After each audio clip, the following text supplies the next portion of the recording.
Hey, what is going on, guys? I have a GoPro Hero 8 Black, and the question is, can you video record without the battery in it?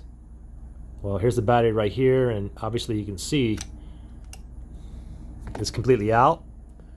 And right now, I am recording, okay? Now this right here is just connected to my outlet right there. So if I go ahead and pop this plug out, and it's video recording right now. So I can go ahead and stop it right here. Oop, let me go ahead and stop it. So it stopped here, and I can go ahead and, I can replay that, whatever.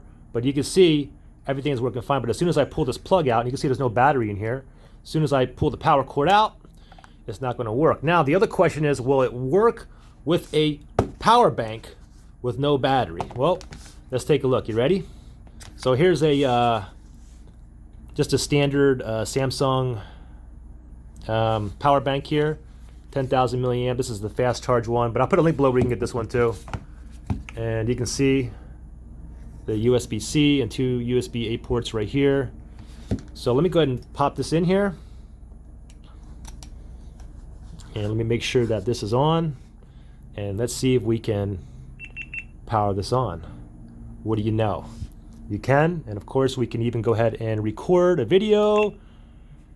Testing, 1, 2, 3. Testing, 1, 2, 3. Let me go ahead and stop it, and we'll go ahead and replay that video here. Let me just slide up, press on play. Oops. Testing, 1, 2, 3. Testing, 1, 2, 3. Well, there you go. No battery, and you can still take photos and record videos. But of course, as soon as you pull this out without the battery, it's going to shut off. Anyways, there you go. This will work. As long as you have power going to it, you don't have to have the battery in here, which is pretty awesome. I didn't think that it was going to work, but it did. All right, good luck, guys. Bye.